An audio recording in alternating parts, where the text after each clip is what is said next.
Are there any petitions to Cabinet this morning? No. Okay, moving swiftly on. Item number 5, which is the Sustainable Future City Council Strategy, the direction of travel. You'll find that on pages 7 to 14. This probably comes under me in terms of Cabinet Policy Forum and the Budget Working Group as well. So not only the Conservative group will be aware, but also other parties too. So Matt, do you want to introduce the paper that you're bringing before us today? And I'm sure members might have a few questions also. Thanks, Leader. Yes, just wanted to set out a few opening comments really. This paper is looking to establish the sort of overarching framework about how we can deliver a sustainable city council, if I'm honest. And I think it builds on some of the comments, reports from last year in terms of where we need to change the way we work, in particular, around being much more outcome focused, much more base budget driven, and more sort of medium term outlook around the sort of medium term financial plan, corporate plan, very much outcomes led. I think it's also just timely though, just to stress though, the financial position of the council I think has improved significantly. When I wrote this and pulled this together, we were seeking capitalisation direction last year. It wasn't that long ago, about 6 months ago, around £13–14 million of government help. At the moment, that is not needed, and I think that's really a significant step to signal that.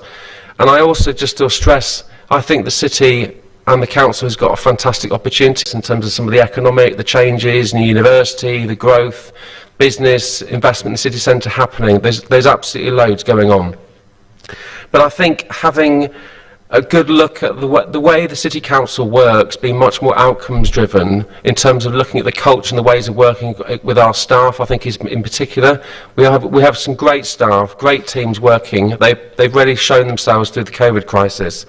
But I do think there's an opportunity here to refocus our efforts collectively with members and officers around what are the core set of priorities and outcomes we're trying to achieve. And I'm really keen to work with yourselves over the next coming weeks to look at how we can develop that. That then drives our decision making, our resource allocation, and we can celebrate success in terms of the outcomes.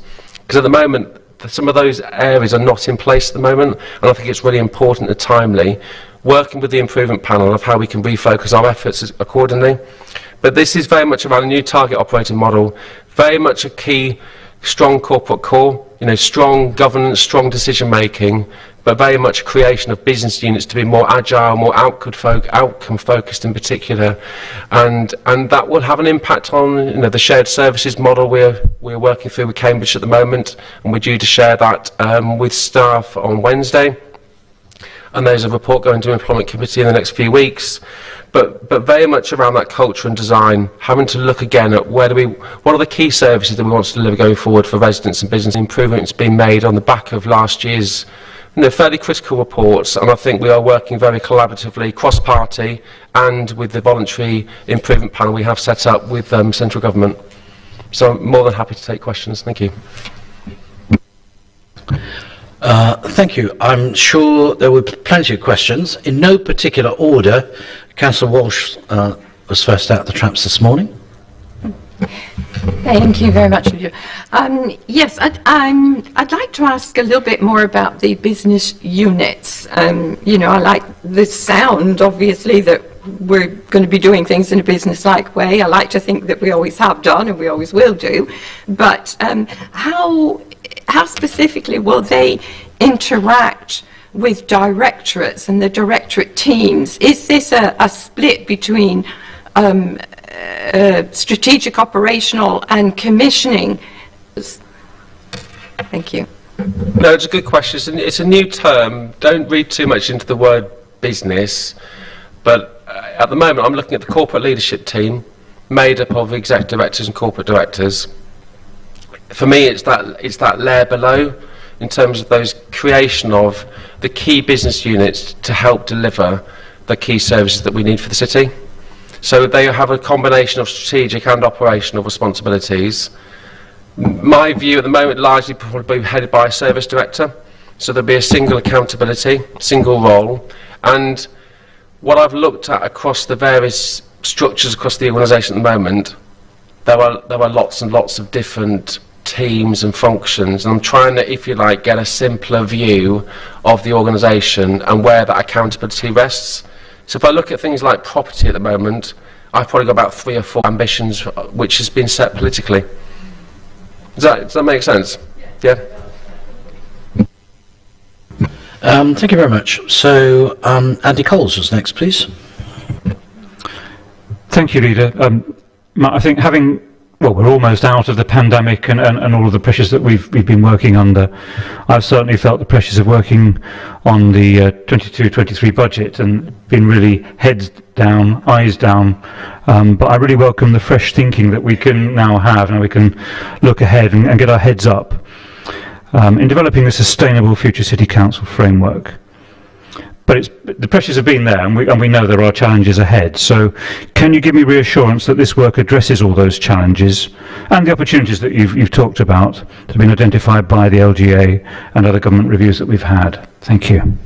And I am not critical at all. I think the council should be applauded for having that relentless focus on the 22-23 budget, because it needed to.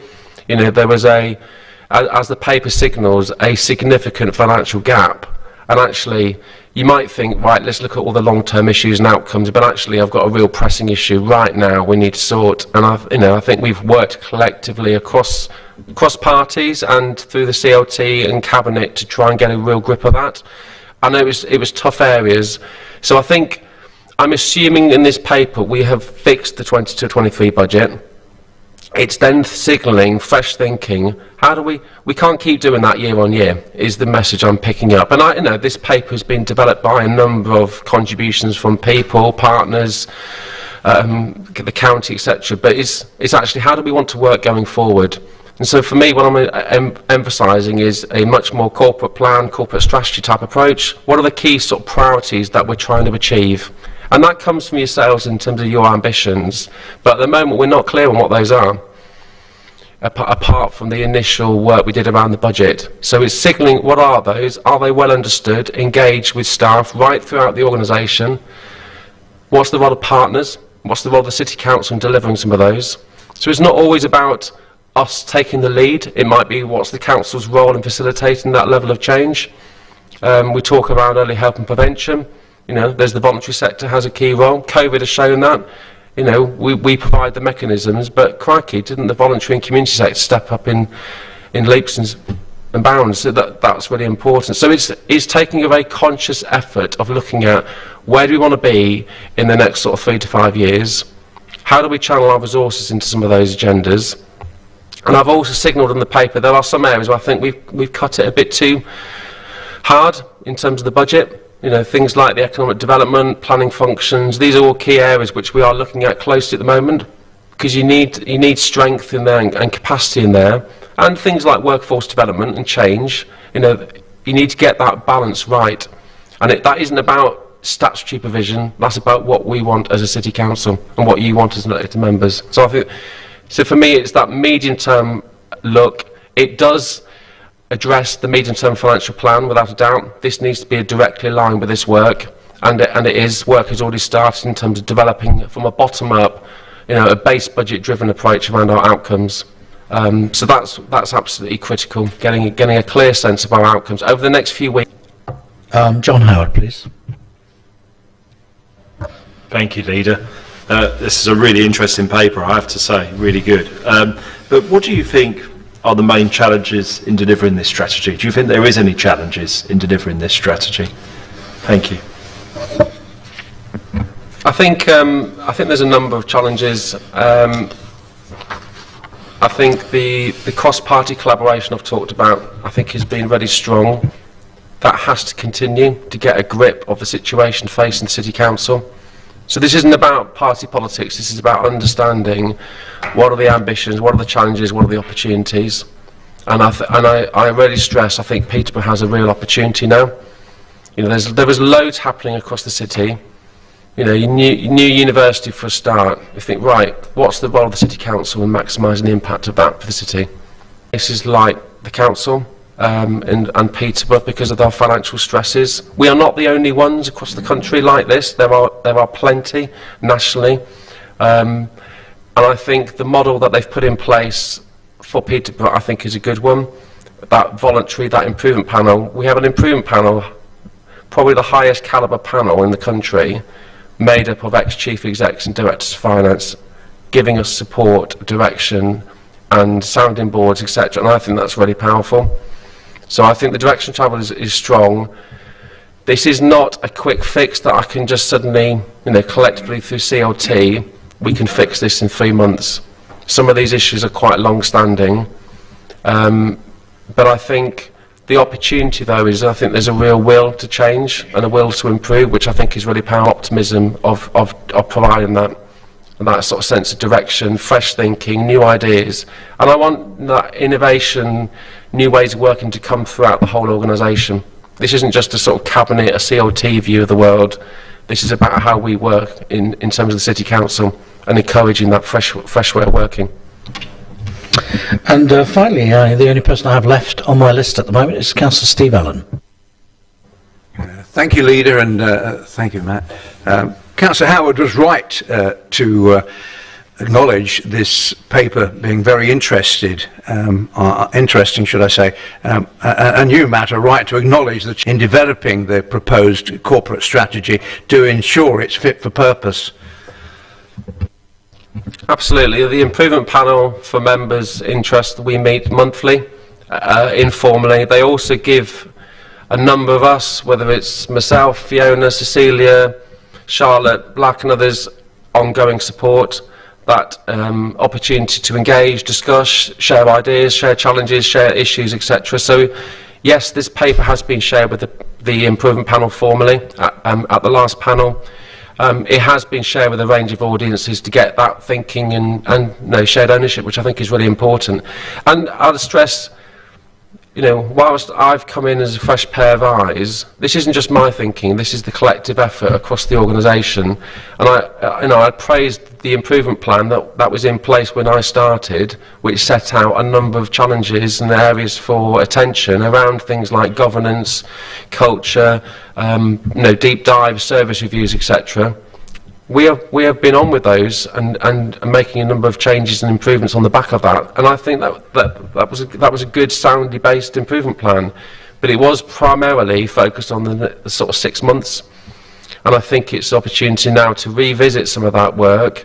I have brought in some extra capacity. Want to come back in, and then Lynn Ayres, I can see, has a question. Thank you, Leader. Morning, Matt. I've read and reread this report, very, very comprehensive, and I certainly thank you for that, as I'm sure all members do.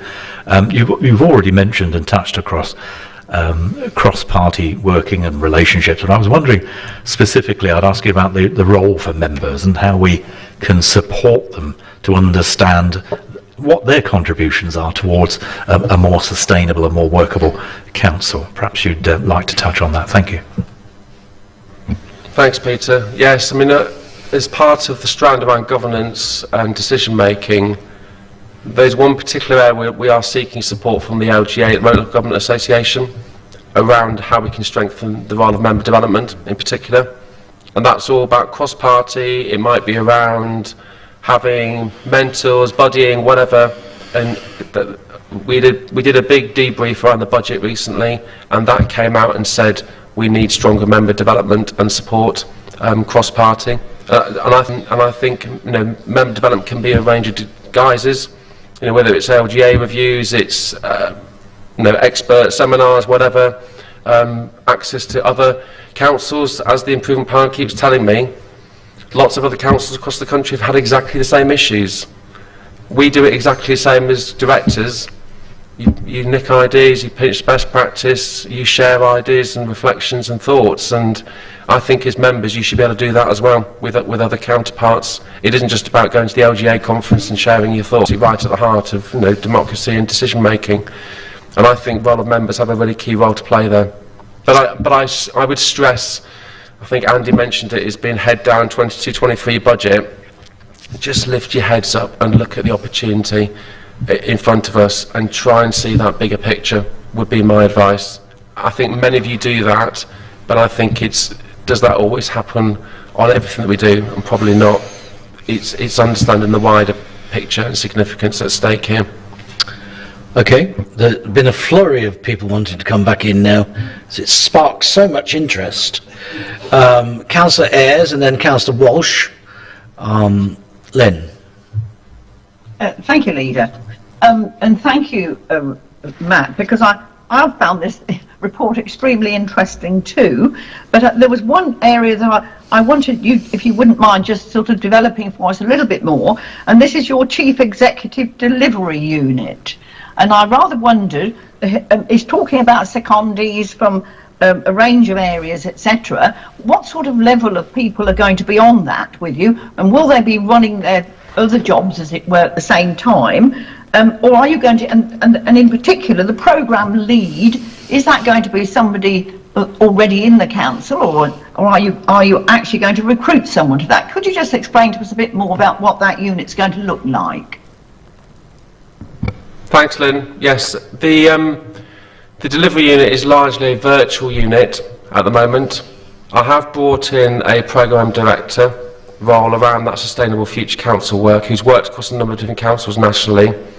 That was on following the advice from the improvement panel, and we discussed that with Cabinet informally. I think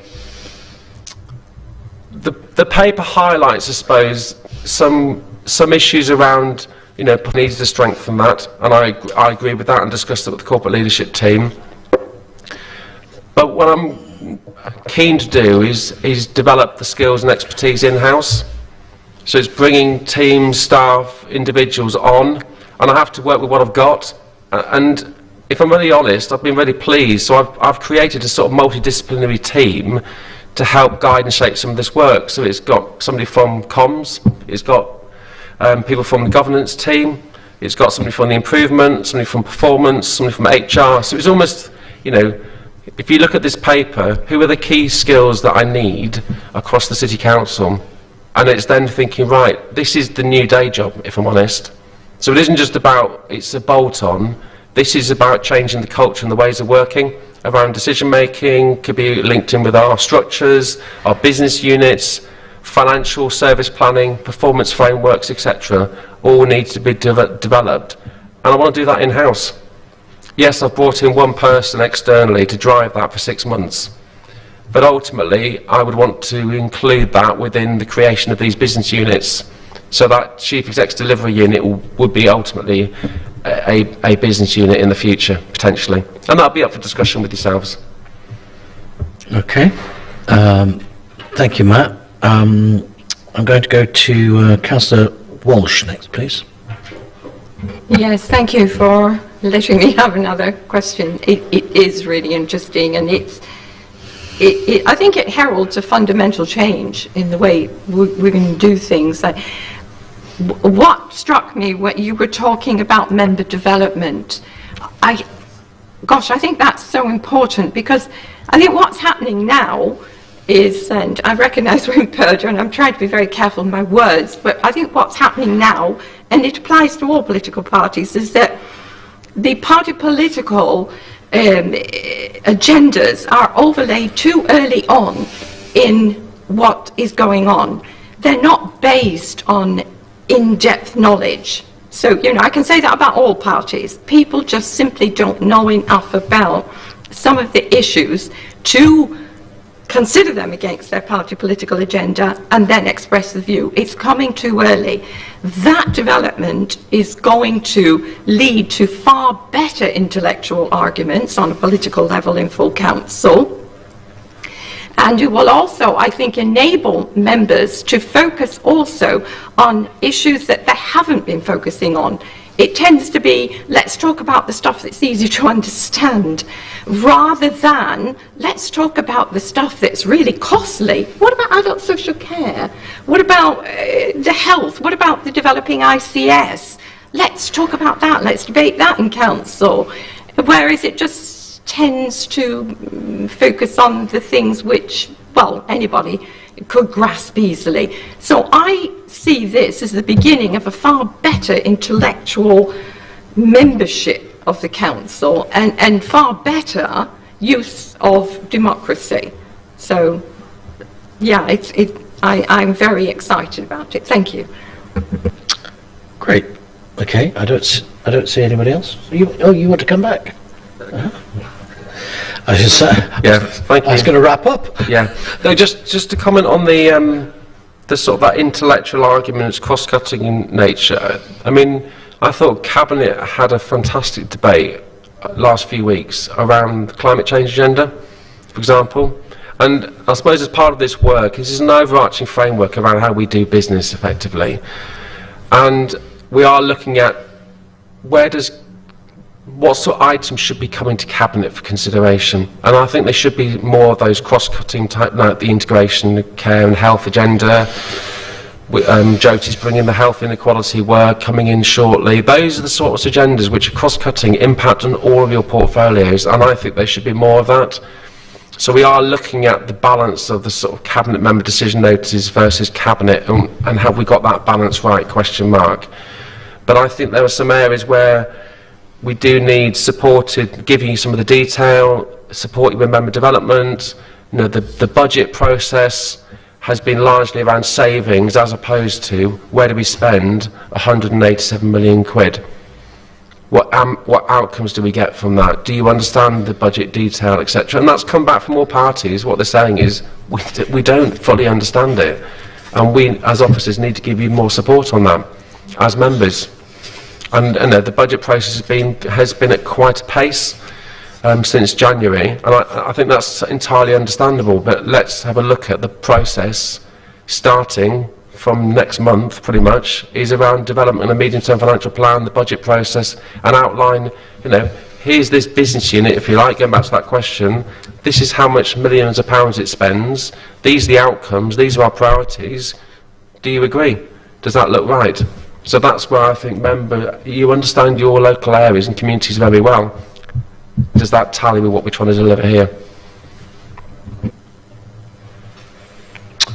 Thank you. I think if we're done there, a couple of comments probably. We can say what we like in Purda. We're politicians. It's the council that can't say anything, just for reference, or officers. So to go a bit further, opposition parties are not engaged as they should be in the process because they're not in the administration and they feel that they don't have to. So it's no wonder, particularly with the smaller parties, they don't have the breadth of experience or knowledge, and that's not an excuse, because they should make sure they do before they put their name down to be a councillor. Being a councillor isn't all about ward work, although that is very, very important. Being a councillor is also the corporate responsibility of the council in setting its budget, which opposition parties clearly failed to do or engage with when it came to it. That's on public record. I'll say a bit more towards the end of the meeting about some other stuff. This is a public meeting, but we are the cabinet. We are politicians. We can say what we like still. I think we're done on that item, so I'll move to the recommendations, which is 1. Endorse the direction of travel for the Sustainable Future City Council strategy and continuation of developing that strategy and plans further. 2. To note that this document is considered a live document and will be subject to further updates as the Council formalises its requirements. Are we all agreed on those? I see no dissent. Thank you very much. That is unanimously accepted. So we'll move on to item number 6 then this morning, which is the Peterborough Sustainable Council review of the budget setting process, pages 15 to 20. And maybe this, because this is a very important part of the process. Andy Coles, would you like to introduce this, please? Leader, thank you very much. Yes, I bring to Cabinet the report from the Corporate Director of Resources, her review of the Council's budget setting process, and Cecilia is obviously here to take any questions that are technical in nature or to deal with the report itself.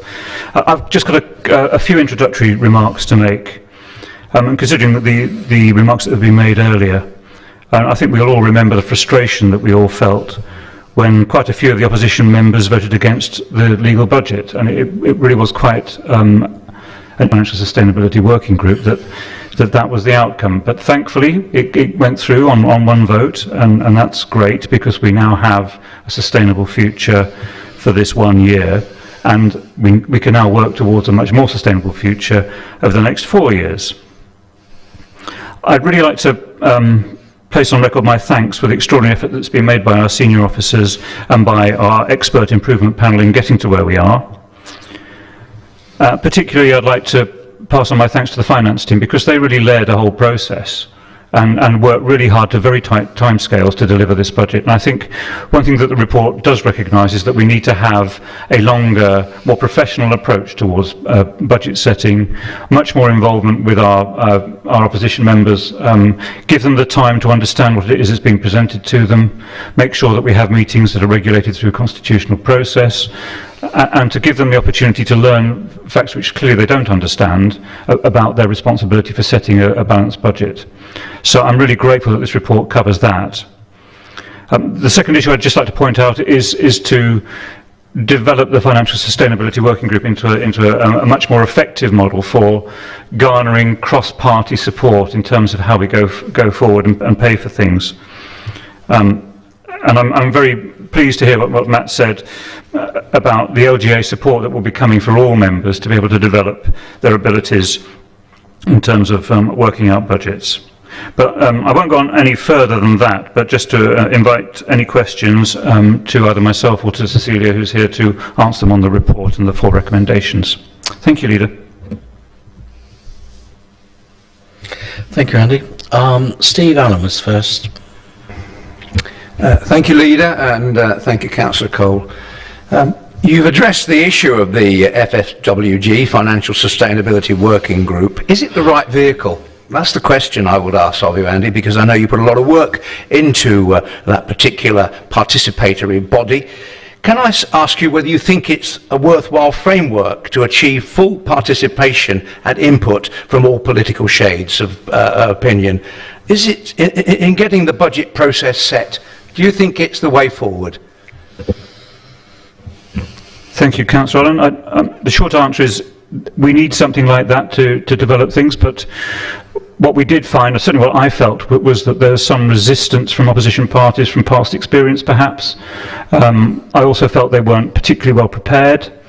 I think we were pushed sometimes to decide more quickly than we were able to because of the pace of the work that was being done. I think what we need to establish is a much better system with more time, and also to give opposition parties the opportunity to look at alternatives, because that was very difficult for them to do. On the political side, I would say they really ought to be putting in more effort than they have, and unfortunately some members didn't turn up or turned up for 5 minutes and then disappeared, and really weren't concentrating on the meat of the subject, but very much on peripheries that I think Councillor Walsh said at the earlier item on the agenda. It's easy to be critical about easy things. It's much more difficult to have a deep and clear understanding about quite complex financial matters. But I think if we get it right, and whatever we come up with in terms of a cross-party system, that can only benefit the Council going forward. Thank you. Steve wants to come back in, I believe. Yes, if I may. So if I can précis that, let's take politics out of participation. That's what the Financial Sustainability Working Group needs to be, a working group that will achieve financial stability. And let's take the politics out of it, particularly from that element of the Council's business. Thank you, Andy. Thank you. John Howard, please. Thank you, Leader. Andy, do you think the opposition are fully aware of the potential repercussions there were from voting against the budget, or if they weren't, are they clear now following the subsequent meetings, do you think? Thank you. I'm not sure they do. I'm not sure they do understand. The paper makes it very clear, and I'll turn to Cecilia in a minute to explain the actual legal definition about setting a balanced budget and who's responsible. And you'll remember, I think it was Councillor Sanford who said it's his responsibility as an opposition to oppose the budget. And I think, yes, of course, the opposition should oppose budgets. That's what they're there for. But we are there to develop the right answer financially for this city, all of us, no matter what our political colour. And I think that's what was missing on this particular occasion. I know we received certain attacks occasionally which were clearly designed around particular political positions and not really around the budget questions themselves. And so I'm hoping we get a more mature response as a result of this paper and its acceptance. Thank you. Just for clarity, because it is a public meeting, it is being recorded, I think Councillor Sanford claimed it was the administration's responsibility to set the budget, not his, or the opposition's. That was his thing, not that it was his duty to oppose it, I think. So I don't want any complaints from Councillor Sanford. That's what I recall he said in the meeting, that it was the administration's responsibility. However, Cecilia might have a slightly different view, and Fiona might be able to comment on the Constitution if that is the case. I have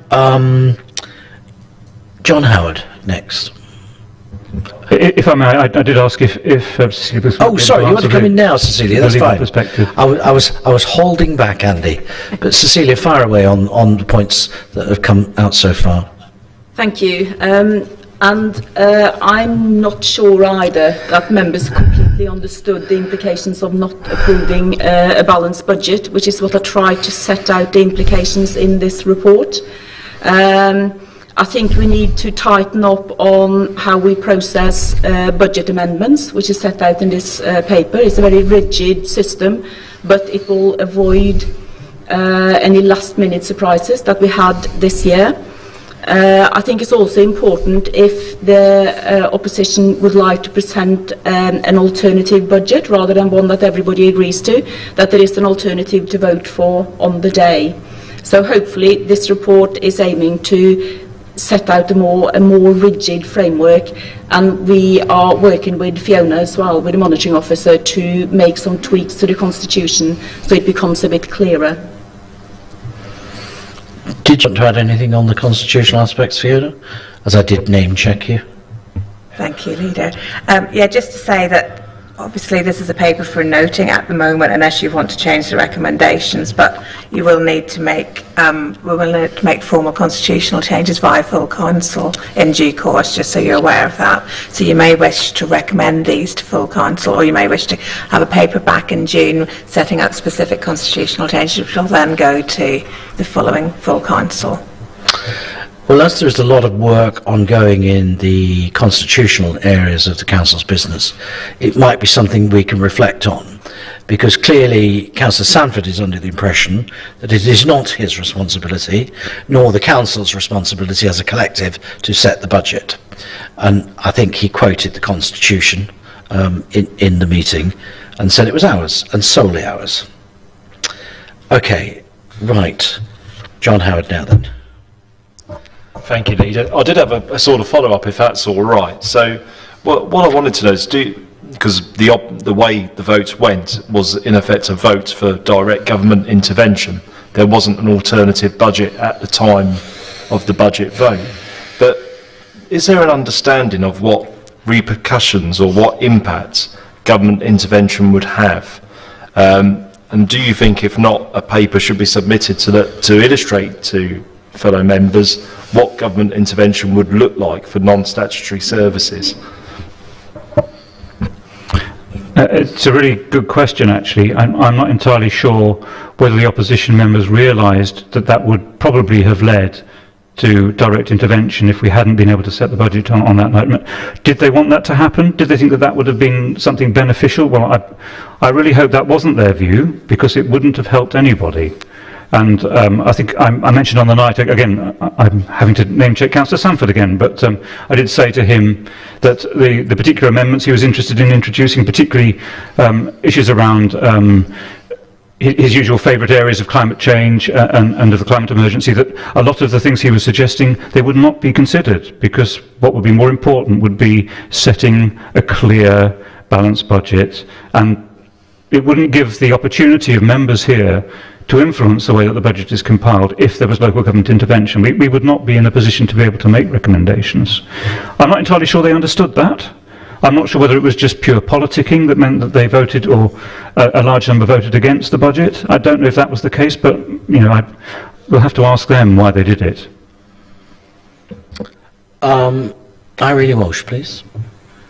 Yes, thank you. I'm just wondering, I mean, shouldn't we, on the night of the budget, be going there without a feeling of trepidation that, is it going to pass, isn't it going to pass? To me, this seems to be a failure of democracy that we are going there hoping, praying that the budget will pass when it absolutely has to pass.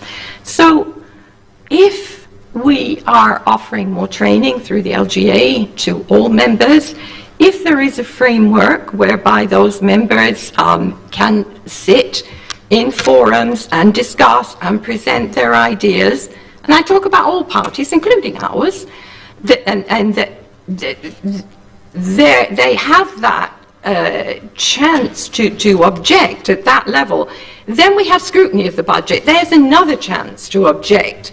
So within the whole time frame leading up to the actual presentation of the budget at Council, there are several opportunities for all parties to throw in their ideas, object, put forward their own views. And so why is it we get to the night of full council and we're all biting our nails and wondering whether government's going to intervene because the budget hasn't passed? To me, that's a collective failure throughout the council.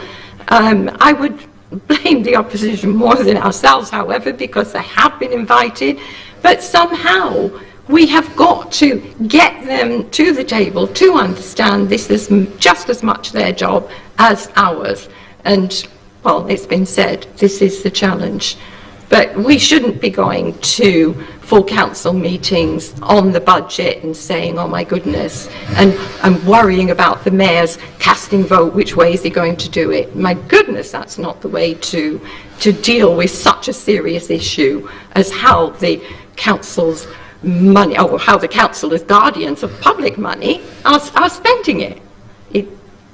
Definitely we've got to change, and the opposition parties have got to sit with us and figure this out for the sake of the people of the city. Yeah, you've said it. Anyway, thank you. If you want to come back, otherwise I'm going to bring Matt in, Andy. I couldn't agree more. I don't think I need to say any more than that. Thank you, Leader. Okay. Matt.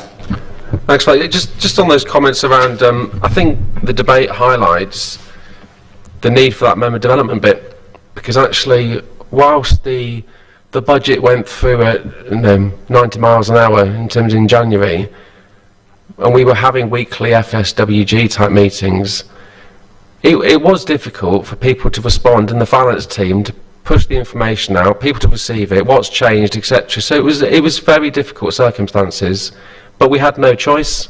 We had to set a balanced budget, and we did do that. We did achieve that. There are some councils across the country who didn't set a balanced budget, and it got overturned, and they had to do it a week later, etc. So we're not unique, but you do want to see that collective responsibility around setting a budget, and all councillors, in my view, have that responsibility. We have explained the risks around government intervention. It's not an automatic process by any means, but it certainly increased the risk around that in that meeting. And we are being watched very closely. But it's important that we collectively are in control of our destiny, and we don't want to have commissioners controlling it for us. Thanks, Matt. Cecilia Booth, please. Thank you, Leader. So, just following on from what Matt had said and some of the lessons learned from this year's process, we need to start earlier, and we have already started. There is a timetable in the report that sets out very clearly what we need to do, and I appreciate, although I wasn't here, the rush some of those reports were prepared in, and how the position changed very, very quickly. So I think it's important that we stick to this timetable. The other thing that I think is quite important is that we're clear on terminology. We're just drafting the medium-term financial strategy as we speak. I have got the first draft in my inbox, which should be a high-level, short and snappy position statement that sets out where we are now and what the budget gaps are for the next 3 years. That's the MTFS. The budget is the annual budget setting process and the detailed budget for the current and the following year. And then we got the savings plan as well, which is a separate document that sits within the annual budget. And what I'm finding here at Peterborough is the terminology gets quite confusing because everybody refers to everything as the MTFS.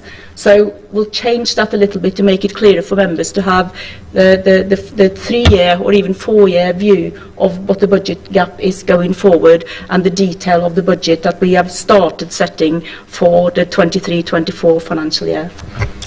Thanks. Before winding up, I see Lynn's got a hand up. Lynn. Thank you, Leader. If I could just ask Cicely, in particular about this alternative budget proposition, let me put it that way, because I've been a councillor for about 6 years now, and I can remember one budget meeting when we actually had the proposals come forward that afternoon for what was said to be an alternative budget. In fact, it was just wants and desires to put in the budget. And the previous year to this, we actually did receive written things from both, all three of the opposition parties. The Greens did separately and Labour and Lib Dem went together, I think. But I wasn't sure that that really amounted to what an alternative budget means, because presumably it has to be something that will actually work within the context of the money that we've got as well, as opposed to just the desires of what they would like to see happen in the budget. So how do you actually get to an alternative to vote on to the the one that wants to go forward from the majority party or whatever? How do you get round to doing an alternative budget? Is it a total thing all over again, or is it just expressions of interest? Which one of you would like to pick that up? Thank you. And I think, again, it's important to differentiate between budget amendments and an alternative budget. So the finance team can work with the opposition to come up with an alternative. So, as an example, if the opposition didn't want to have a council tax increase at all, we could set an alternative budget which would be £2.6 million less than the budget that is being proposed, with £2.6 million worth of savings to offset that. So it doesn't have to be something particularly complicated, but there will have to be, on the day, there will have to be an alternative to vote on, not just some proposals and suggestions and budget amendments, which is a different process altogether. An alternative budget doesn't have to be complicated. It will just have some key changes in what the opposition might want to say. And I appreciate it can be difficult to get a full agreement. In an ideal world, it would be good to be able to build up a budget that everybody could agree on. That isn't always the case, so if we get to the point where the opposition wants something different, the finance department will prepare that for them, and it will be tabled on the council meeting. Thank you. I think we're wrapped up there in terms of no more hands. I'll just make a couple of observations. Before you do, can yes, I just go on, Fiona, please. Pick up on something that you said earlier about speaking impaired. Yep. You're absolutely right in the sense that councillors are free to speak as they wish, but not using council resources to do so. So can I just caution you about saying anything which is being using our resources to stream and so on? So unfortunately, I'm happy not to use any resources whatsoever. I'll stand outside and say it. But I think that's all right. But unfortunately, I do have to conduct the meeting in public. Unfortunately, that's the only problem. Let me just on the alternative budget amendment thing. It is ridiculous what is happening, because we should get to a position, Councillor Walsh, you're right, where we've got consensus through the FSWG. And through that process, if somebody violently or really objects to something that is consensually agreed, then they can put forward an amendment or an alternative. Because what is the point of the FSWG if we're not working collaboratively together towards a common purpose? I'll tell you what the problem is. Politics will not go away. Politics will always be a part of this process.